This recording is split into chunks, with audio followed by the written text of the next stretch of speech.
नमस्ते, twin world में आपका स्वागत है। शकुंतला जी अपने दरवाजे पर खड़ी चाय पी रही हैं। उतने में ही मोहन जी पास से गुजरे। मोहन जी, आपने सुना चावला जी के बेटे की और मेहता जी के बेटे की बारात एक ही दिन है। हाँ शकुंतला जी, ये तो रामनगर के इतिहास में पहली बार हो रहा है। और सुनो, एक गरीब घर की बहू आएगी और एक अमीर घर की। देखते हैं कौन ज्यादा जचती है इस मोहल्ले में। शकुंतला जी, आप तो पहले दिन से ही जज बन गई। अरे जज नहीं, बस नजर रखती हूँ।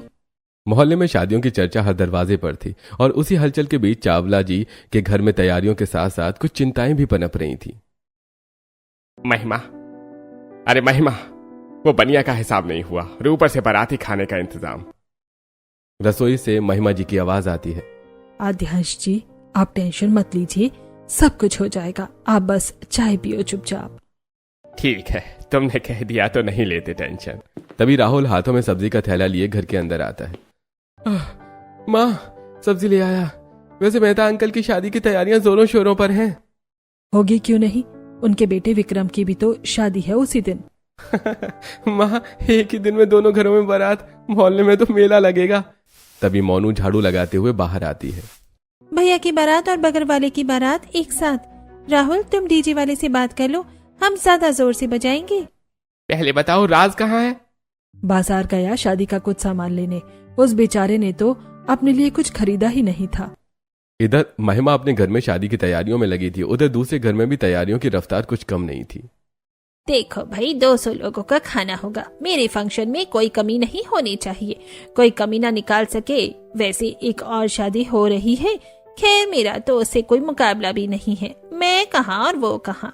पास बैठे नैतिक जी अखबार पढ़ रहे थे। नव्या, शादी है, कंपटीशन नहीं। आप चुप रहो। 20 साल से इस मोहल्ले में हमारी धाक है, वो बनी रहनी चाहिए। उतने में विक्रम कमरे से निकलते हुए कहता है, माँ, मैं जरा मार्केट जा रहा हूँ। रिया ने कुछ आउटफिट्स भेजे हैं, कह रही थी वैसा ही कुछ देख लूं। अभी से फरमाइशी। शादी में 2 दिन बचे हैं और बहू जी की लिस्ट शुरू हो गई। अरे माँ, आजकल सब पहले से प्लान करते हैं, बस मैच करना है। देखो विक्रम, पढ़ी लिखी है, मॉडर्न है, अच्छी बात है, लेकिन घर गृहस्थी भी आनी चाहिए। ये नहीं कि बस कपड़े और फैशन ही समझ आए। माँ, सब सीख जाएगी और शायद उसे आता भी हो। हम पहले से जज क्यों करें। 2 दिन बाद शहर की तड़क भड़क से दूर एक संकरी गली के छोटे से घर में सुमन अपने पिता और बड़ी बहन के साथ रहती है। बड़ी बहन की शादी के बाद माँ के बिना इस घर की जिम्मेदारियां उसने ही संभाल ली हैं और आज भी वो रसोई में चुपचाप खाना बना रही है। सुमन, छोड़ दे चिमटा। आज तेरी शादी का दिन है और तू अभी भी रोटियां बना रही है। देख, ये माँ की आखिरी निशानी है। दीदी, माँ तो हमें बचपन में ही छोड़कर चली गई, फिर आप ही तो मेरी माँ बनी। मेरा मन है मैं पापा के लिए खुद आखिरी बार खाना पकाऊं। ये देख, माँ के कान के झुमके। उन्होंने मरते वक्त मुझसे कहा था कि जब तू विदा होगी तब तुझे पहना दूं। दीदी, उस घर में सब बहुत अच्छे हैं, पर मुझे डर लगता है कि कहीं मेरी गरीबी की वजह से उन्हें शर्मिंदा ना होना पड़े। जो दिल का अमीर होता है ना सुमन, उसे दुनिया की कोई दौलत छोटी नहीं लगती। तू बस अपनी मर्यादा और ममता साथ लेकर चलना, बाकी सब ठीक रहेगा। जहां एक तरफ सुमन के घर में भावनाओं का सैलाब था, वहीं दूसरी तरफ शहर के सबसे बड़े पौष इलाके में शर्मा विला रोशनी से नहाया हुआ था। यहाँ की रौनक और तैयारी बता रही थी कि शर्मा जी अपनी इकलौती बेटी रिया की शादी में दिल खोल कर खर्च कर रहे हैं। माँ बेटी आज बिल्कुल राजकुमारी लग रही है। देख रिया, तू हमारी लाडली है और अब तू जिस घर जा रही है वो भी शहर का माना जाना है। तुझे वहाँ किसी चीज की कमी नहीं होगी। और मैंने नव्या जी और नैतिक जी से बात कर ली है। विक्रम के घर में सब बहुत सुलझे हुए लोग हैं। बस बेटा, थोड़ा तालमेल बिठा लेना। नया घर है, नए लोग हैं, अपनी जगह बनाने में थोड़ा वक्त तो लगता है। डैड, आप फिक्र क्यों करते हैं? विक्रम है ना। और मम्मी, मैंने सासू मॉम के लिए वो डिजाइनर साड़ी भी पैक कर ली है जो उन्हें बहुत पसंद आई थी। मैं जानती हूँ उन्हें इम्प्रेस कैसे करना है। बेटा, इम्प्रेस करना अच्छी बात है, पर याद रखना वो घर थोड़ा पारंपरिक है। वहाँ नाश्ते की टेबल पर सबको साथ बैठना पसंद है, हमारी तरह नहीं जो जब चाहे जहाँ बैठती पी ले। थोड़ा वक्त का ध्यान रखना। अरे मॉम, मैं मैनेज कर लूंगी। वैसे भी विक्रम कह रहा था उनके घर में बहुत सारे फंक्शन होते रहते हैं। मैं तो बहुत एक्साइटेड हूँ, बस मुझे किचन विचन का ज्यादा शौक नहीं है, पर वहाँ काम करने के लिए स्टाफ तो होगा ही ना। रिया की बात अभी पूरी भी नहीं हुई थी कि बाहर ढोल नगाड़ों की गूंज उठी। पटाखों के शोर ने बता दिया कि बारात आ चुकी है। बारात आ गई, चलिए जल्दी। जयमाला हुई और सारी रस्में हुई और देखते ही देखते विदाई का वक्त आ गया। बेटा खुश रहना हमेशा। मम्मी, पापा। बेटा, नया घर है, नए लोग हैं, अच्छे से रहना।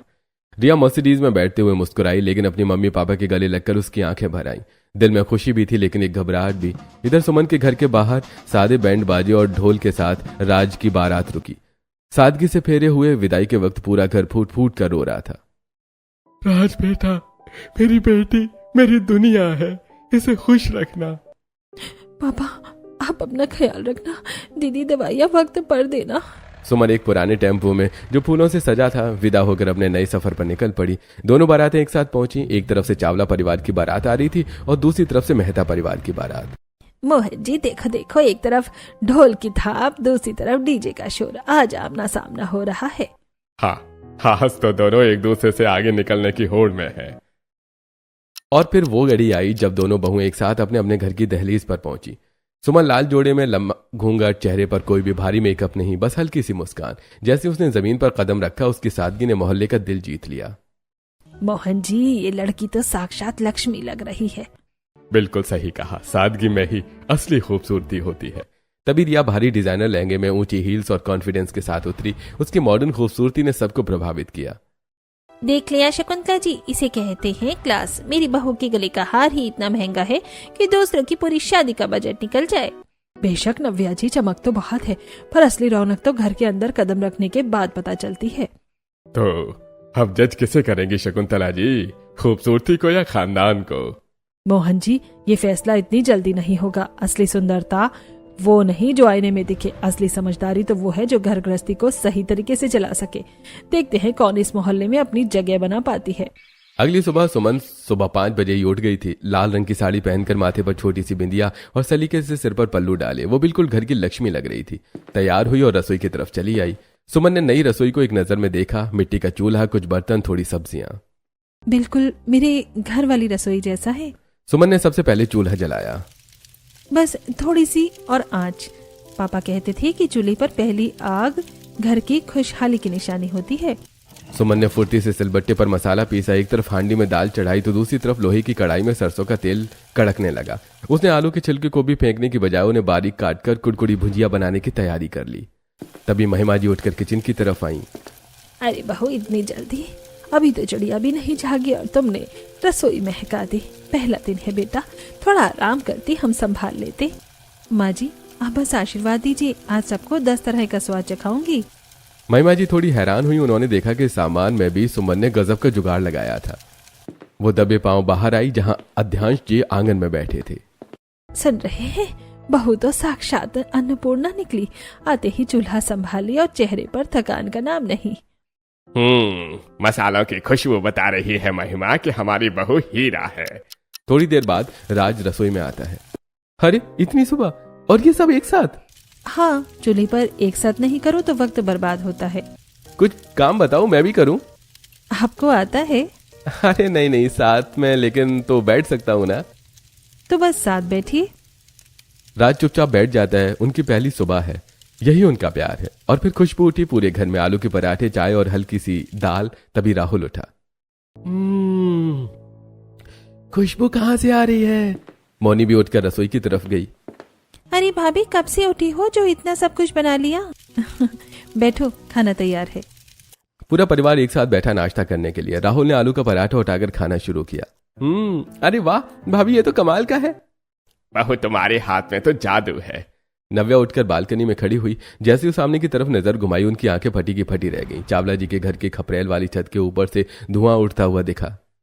रिया जल्दी उठो, बाहर आकर देखो, उस गरीब घर की बहू ने तो धुआं उठा दिया और यहाँ तुम अभी तक सो रही हो। मोहल्ले वाले क्या कहेंगे? क्या हुआ मम्मी जी, इतना शोर क्यों? अभी तो बस 7:15 हुए हैं। उधर देखो, 7:15। चावला जी की बहू ने तो चूल्हा सुलगा कर आधा मोहल्ला महका दिया है। शकुंतला जी अपनी छत पर खड़ी होकर उसकी सादगी के कसीदे पढ़ रही हैं। अगर तुम अभी किचन में नहीं पहुंची तो मेरी साख मिट्टी में मिल जाएगी। नव्या जी की फटकार के बाद रिया हड़बड़ाकर उठी, तैयार हुई और सीधे किचन की ओर भागी। रिया ने किचन में देखा कि गैस, मिक्सर, ओवन, फ्रिज सब कुछ था, लेकिन वो खड़ी रही। क्या करूं, कहाँ से शुरू करूं? मुझे तो कुछ भी नहीं आता। रिया, जल्दी से अच्छी अच्छी डिशेस बना लो, थोड़ी देर में शकुंतला और मोहल्ले की कुछ औरतें आ जाएंगी खबर लेने के लिए।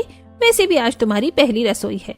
नव्या ड्राइंग रूम में सोफे पर सज धज कर बैठी थी, पर उनकी निगाहें बार बार रसोई के दरवाजे पर टिकी थीं। तभी शकुंतला जी और 3-4 औरतें आईं। नव्या जी, राम राम। बड़ी सौंधी खुशबू का इंतजार था, पर यहाँ तो कुछ जलने की गंध आ रही है। अरे नहीं नहीं शकुंतला जी, वो शाही तड़का लग रहा होगा। रिया बेटा बाहर आओ, मोहल्ले की काकी चाची आई है। रिया रसोई से बाहर आई। नमस्ते काकी जी, आइए। रिया ने कांपते हाथों से डाइनिंग टेबल पर अपनी बनाई डिश रखी। टेबल पर सजी क्रॉकरी तो लाखों की थी, पर बीच में रखी वो पनीर की सब्जी और जली हुई पूड़ियां उसकी हार का इशारा कर रही थी। उसने यूट्यूब देख देख कर कोशिश तो बहुत की, पर अंत में बस एक ही ढंग की सब्जी बना पाई। अरे बस पनीर? नव्या जी, आपने तो कहा था कि आपकी बहू 10 तरह के पकवान बनाएगी। यहाँ तो बस एक ही सब्जी और वो पुड़ियां हैं। कुछ ज्यादा ही करारी नहीं हो गई? शायद रिया की तबीयत ठीक नहीं है शकुंतला जी, नई नई आई है ना।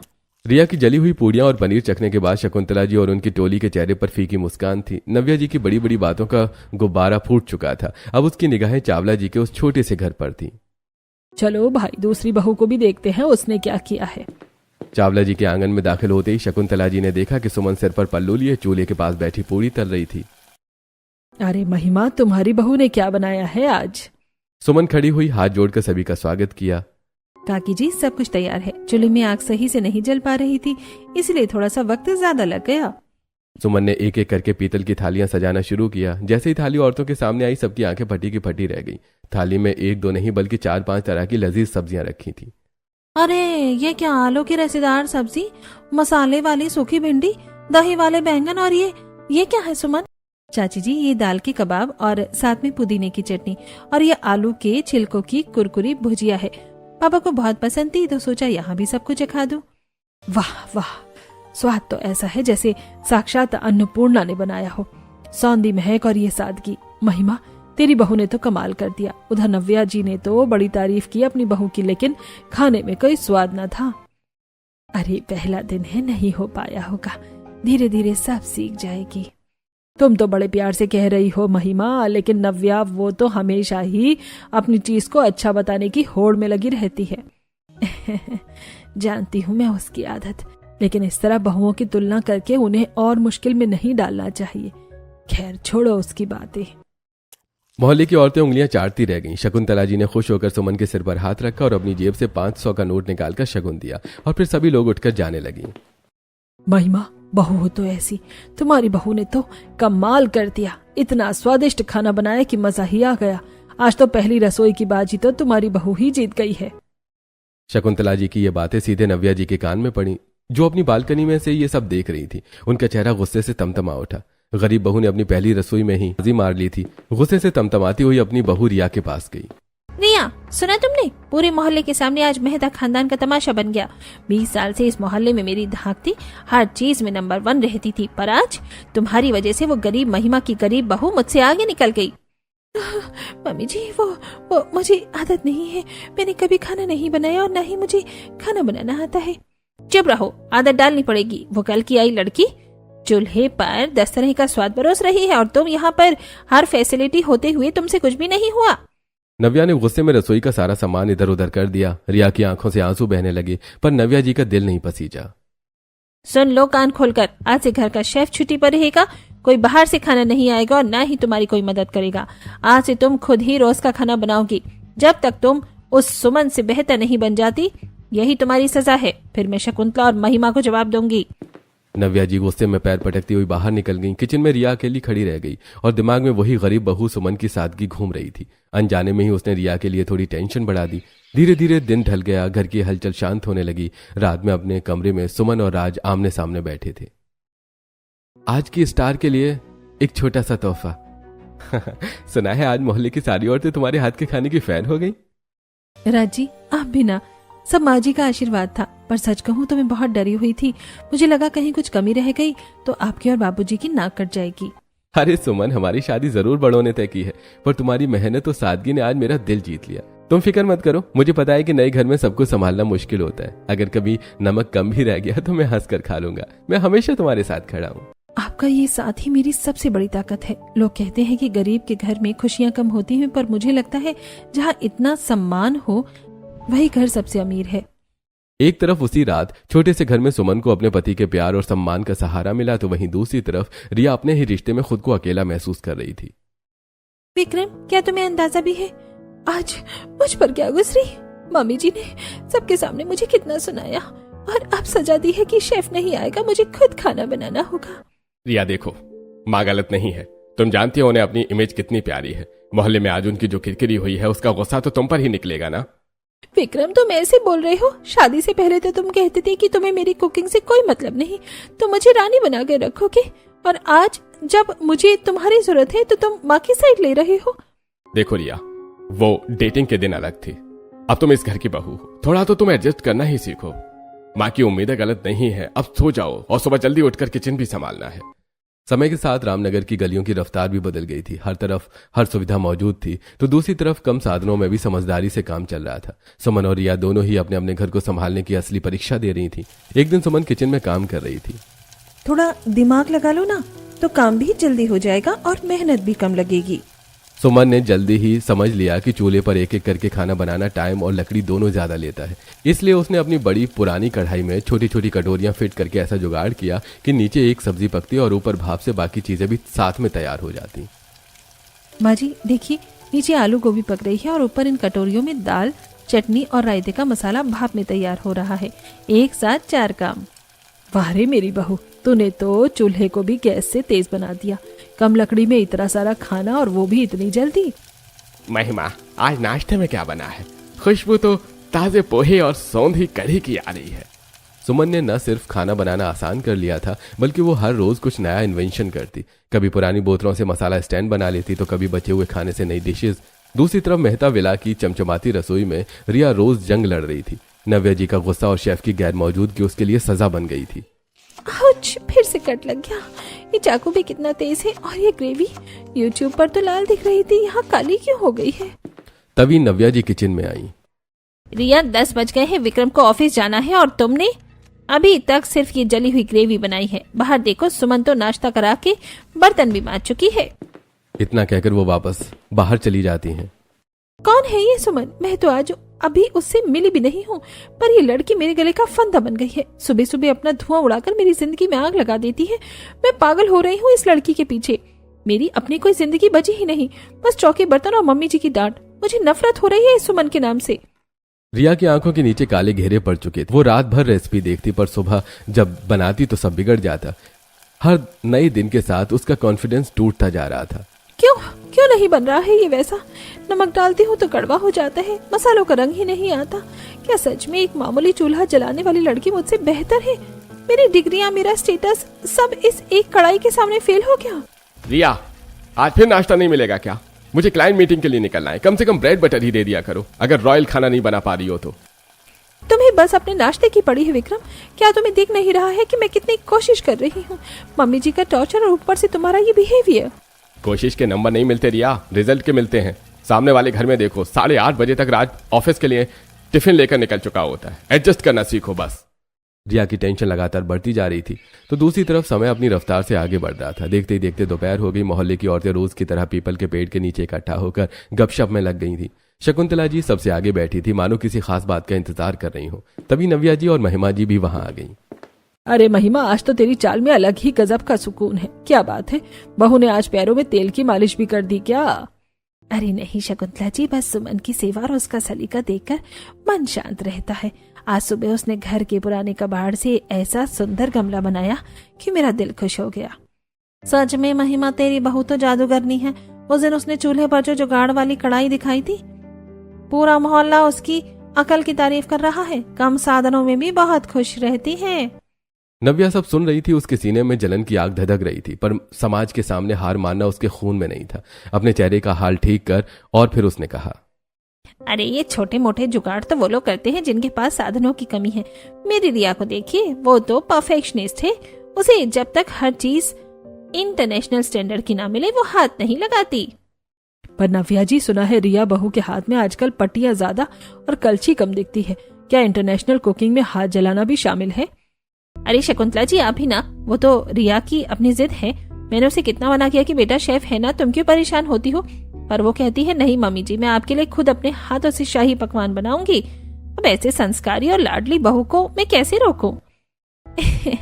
अच्छा, पर कल तो आपके घर से कुछ जलने की गंध आ रही थी। वो तो धुनी दे रही थी घर में। मेरी रिया बहुत धार्मिक है ना, वो तो खुद ही किचन संभाल रही ताकि मुझे आराम मिले। ऐसी समझदार बहू ऊपर वाला सबको दे। भाई, जिसके घर में ऐसी धार्मिक और रॉयल बहू हो उसे तो स्वर्ग यही मिल गया। चलो बहनों, शाम की चाय का वक्त हो गया है। देखते हैं कल किसकी रसोई में क्या नई खुशबू आती है। एक एक करके सभी औरतें अपने अपने घरों की ओर मुड़ गईं। जैसे ही सारी औरतें पूजन हो गई, नव्या जी के चेहरे से वो बनावटी मुस्कान भी गायब हो गई और तेज कदमों से अपने घर की ओर बढ़ते हुए कह रही थी, धुनी दे रही थी। क्या क्या झूठ बोलना पड़ता है इस लड़की की वजह से। अगर आज घर जाकर वही जली हुई खुशबू आई तो मैं आज इस लड़के की खबर लूंगी। नाक कटवा दी मेरे पूरे मोहल्ले में। उसी रात सुमन ने अपने हाथों से प्यार से खाना बनाया और सादगी से सबको परोस दिया, जिसकी खुशबू पूरे आंगन में फैल गई। जल्दी आइए, आज तो भाभी ने नवरत्न खिचड़ी और दही वाला भरवा बैंगन बनाए हैं। महक देखिए, पूरे मोहल्ला खींचा चलाएगा। ओहो भाभी, ये बैंगन है या मलाई? और ये खिचड़ी, इसके आगे तो बड़े बड़े होटल्स की बिरयानी फेल है। आपने इसमें क्या डाला है? कुछ खास नहीं आर्यन, बस थोड़े से खड़े मसाले और घर का बना गरम मसाला। और हाँ, बैंगन को धीमी आंच पर भाप वाली कढ़ाई में पकाया है ताकि उसका स्वाद अंदर तक रहे। महिमा, सच कहूँ तो बरसों बाद ऐसा खाना खाया है। सुमन बेटा, तेरे हाथ का हुनर तो साक्षात अन्नपूर्णा का वरदान है। भाभी, मैं तो सोच रहा हूँ कॉलेज ले जाना बंद कर दूं, वरना मेरे दोस्त मेरा टिफिन ही छीन लेंगे। कल तो एक दोस्त कह रहा था, भाई तेरी भाभी से कहना हमें भी कभी ये जादू वाला खाना खिलाएं। हाँ भाभी, मोहल्ले की लड़कियां भी मुझसे पूछ रही थी, पिंकी तेरी भाभी कोई स्पेशल क्लास लेती है क्या, हमें भी खिलाओ ना ऐसा खाना। कुछ महीनों के बाद सावन का आखिरी सोमवार था। रामनगर के शिव मंदिर में हर साल की तरह विशाल भंडारे का आयोजन होना था। मंदिर में मोहल्ले की महिला मंडली जमा थी। चर्चा का विषय इस बार सिर्फ पूजा अर्चना नहीं बल्कि भंडारे का मुख्य भोग था। सुनो बहनों, इस बार का भंडारा कुछ खास होना चाहिए। महिमा की बहू सुमन के हाथ का जादू तो हम सब ने चख लिया है। सब कहते हैं कि वो साक्षात अन्नपूर्णा है। क्यों ना इस बार भंडारे की रसोई की सामान सुमन को सौंप दिया जाए। हाँ हाँ, उसके जुगाड़ और स्वाद के चर्चे तो पूरे मोहल्ले में हैं। नव्या जी वहीं खड़ी थी। उनकी गर्दन अकड़ी हुई थी, पर अंदर ही अंदर जलन के मारे उनका बुरा हाल था। उन्हें लगा कि अगर आज सुमन को यह मौका मिल गया तो रामनगर में मेहता खानदान का नाम हमेशा के लिए मिट जाएगा। ठहरिए, सिर्फ एक ही बहू क्यों? मेरी रिया भी तो दिन रात रसोई में पसीना बहा रही है। वो तो इंटरनेशनल क्यूजीन की मास्टर है। अगर आप लोग सुमन की इतनी तारीफ कर रहे हैं तो क्यों ना एक कंपटीशन हो जाए, सावन का स्वाद। वाह नव्या जी, क्या बात कही है। तो तय रहा, मंदिर के प्रांगण में 2 रसोइयां सजेंगी, एक तरफ सुमन और दूसरी तरफ रिया। दोनों को ठीक 3 घंटे में 10 अलग अलग तरह के पकवान तैयार करने होंगे। जिसका भोग सबसे पहले तैयार होगा और जिसका स्वाद भक्तों के दिल जीत लेगा, वही इस साल की नगर लक्ष्मी कहलाएगी। खबर आग की तरह फैल गई। मेहता विला में कोहराम मचा था। रिया के हाथ कांप रहे थे। वो अपनी उंगलियों की पुरानी पट्टियां देख रही थी। मम्मी जी, ये क्या कर दिया आपने? मुझे एक सब्जी भी ठीक से नहीं आती और आपने 10 डिशेस का चैलेंज ले लिया, वो भी सबके सामने मैं नहीं कर पाऊंगी। करना पड़ेगा रिया। अगर कल तुम हार गई तो मैं इस मोहल्ले में मुंह दिखाने लायक नहीं रहूंगी। सारी मशीनें, सारे गैजेट्स और सबसे महंगे मसाले मैं मंदिर भिजवा रही हूँ। बस उस चूल्हे वाली को हरा देना, वरना मेरी 20 साल की साख मिट्टी में मिल जाएगी। वहीं दूसरी तरफ महिमा जी ने घर जाकर जब सुमन को कंपटीशन का बताया तो मैं बना तो दूंगी, पर इसमें कंपटीशन की क्या जरूरत थी? ये तो भोले बाबा का भोग है। प्रसाद तो श्रद्धा से बनता है, मुकाबले से नहीं। खैर, अगर बड़ों की यही आज्ञा है तो मैं अपनी तरफ से पूरी कोशिश करूंगी। मुकाबले से एक दिन पहले सुमन ने रात को ही सब्जियां काट ली, आटा गूंथ कर परात में ढककर रख दिया ताकि सुबह वक्त बचे। लेकिन तभी एक बिल्ली आंगन में घुस आई। बर्तन गिरने की आवाज सुनकर सुमन और राज हड़बड़ाकर बाहर आए तो देखा होश उड़ गए। बिल्ली ने आधा आटा खा लिया था और कटी हुई सब्जियों पर गंदे पैर मार दिए थे। घंटों की मेहनत पल भर में मिट्टी में मिल गई। सब बर्बाद हो गया। सुमन, हम फिर से करेंगे। इतनी रात को? रात के 12 बजे दोनों फिर से रसोई में बैठ गए। राज सब्जी काट रहा था, सुमन आटा गूंथ रही थी। बीच बीच में राज की गलत कटाई पर दोनों खिलखिला उठते। उधर रिया अपने कमरे में बैठी थी, कल के कंपटीशन की चिंता में। कल 10 सब्जी बनानी है, कहाँ से शुरू करूं, क्या बनाऊं, कैसे होगा? माँ जी ने बिना पूछे बोल दिया और अब अकेले में क्या करूं? सोचते हुए वो उठकर बालकनी पर चली गई। तभी उसकी नजर सामने चावला घर की रसोई में रोशनी जल रही थी, वहां पड़ी। रिया ने देखा कि सुमन और राज दोनों मिलकर काम कर रहे थे। राज सब्जी काट रहा था, सुमन कुछ बता रही थी और बीच बीच में दोनों हंस रहे थे। इनके पास न गैस है, न मिक्सर, न ओवन, लेकिन जो है वो मेरे पास नहीं। इसके साथ कोई और है, और हाँ, मैं यहाँ अकेले हूँ। माँ जी ने कंपटीशन में डाल दिया है। विक्रम चुप है, सुविधाएं सब है मेरे पास, लेकिन इंसान का साथ नहीं। तभी रिया के मन में ख्याल आया, क्यों ना मैं इसी से मांग लूं मदद।